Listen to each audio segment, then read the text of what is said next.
السلام علیکم، امید کرتا ہوں کہ آپ سب خیریت سے ہوں گے۔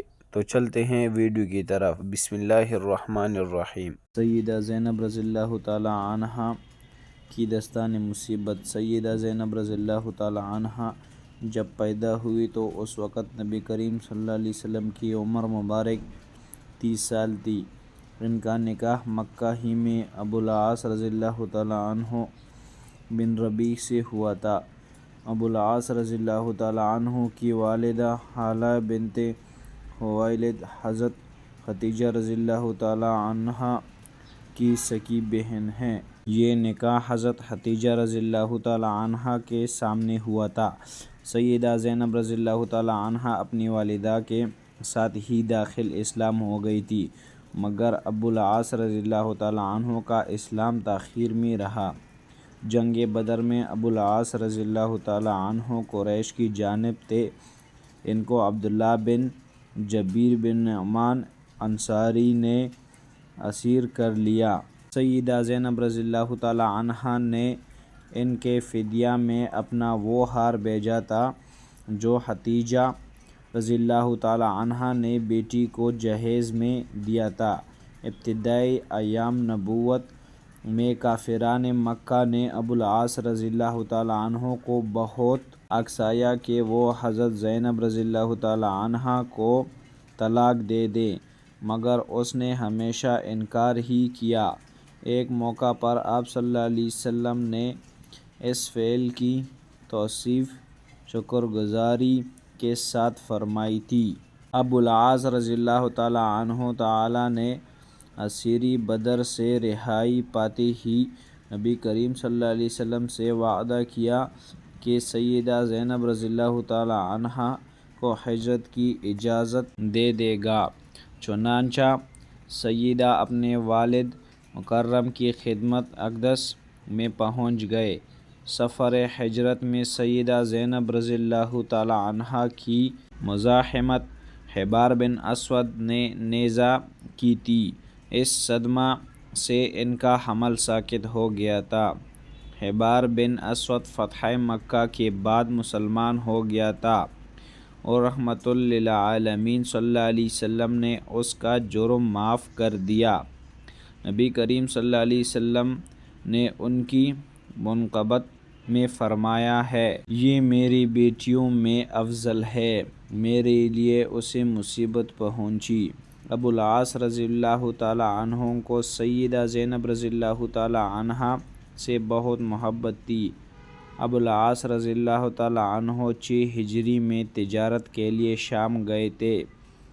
اس وقت قبیلہ قریش مسلمانوں کا فریق جنگ تھا، اس لیے ابو بصیر و ابو جندل رضی اللہ تعالی عنہما کے ہمراہ ہی مسلمانوں نے جو اسلام لانے کی جرم میں قریش کی قید میں رہ چکے تھے اور اب سرحد شام پر ایک پہاڑ پر جا گزرے تھے، اس قافلہ کا تمام سامان ضبط کر لیا، مگر ابو العاص رضی اللہ تعالی عنہ کو گرفتار نہ کیا۔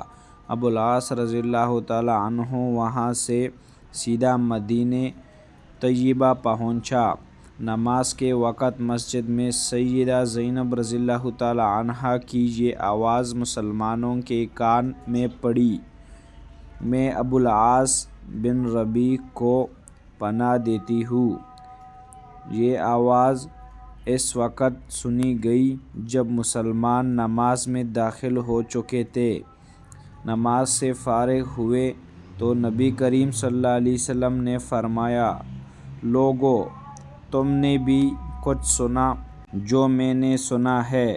سب نے عرض کی، جی ہاں۔ فرمایا، واللہ مجھے اس سے پہلے کچھ علم نہ تھا، میں نے یہ آواز تمہارے ساتھ ہی سنی ہے، اور پناہ دینے کا حق تو ہر ادنیٰ مسلمان کو بھی حاصل ہے۔ پھر نبی کریم صلی اللہ علیہ وسلم گھر میں بیٹی کے پاس گئے اور اسے فرمایا، بیٹی ابو العاص کو عزت سے ٹھہراؤ، خود اس سے الگ رہو۔ تو اس سے حلال نہیں ہے۔ سیدہ زینب رضی اللہ تعالی عنہا نے عرض کی کہ وہ تو مال قافلہ واپس لینے کو آیا ہے۔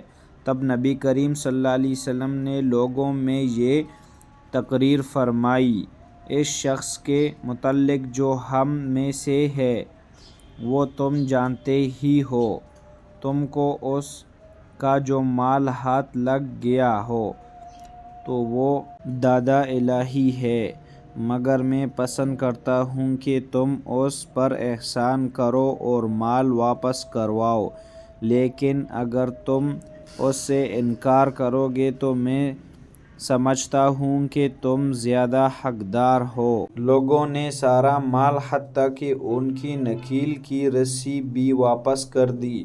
ابو العاص رضی اللہ تعالی عنہ سارا مال لے کر مکہ پہنچا اور ہر ایک شخص سے ذرا ذرا چیز ادا کر دی۔ پھر دریافت کیا کہ کسی شخص کا کچھ رہ گیا تو بتا دے۔ سب نے کہا اللہ تجھے جزائے خیر دے، تم تو وفی و کریم نکلے۔ تب ابو العاص رضی اللہ تعالی عنہ نے کلمہ شہادت پڑھا اور فرمایا کہ اب تک مجھے یہی حال اسلام سے روکتا رہا کہ کوئی شخص مجھے مار لینے کا الزام نہ دے۔ اب میری ذمہ داری نہ رہی تو میں اب خلافت اسلام سے ملبس و مزین ہوتا ہوں اور مدینہ کو روانہ ہوں۔ وہ مدینہ پہنچے تو نبی کریم صلی اللہ علیہ وسلم نے 6 سال کی مفارقت کے بعد نکاح اول ہی پر سیدہ زینب رضی اللہ تعالی عنہا کو حضرت ابو العاص رضی اللہ تعالی عنہ کے گھر رخصت کر دیا۔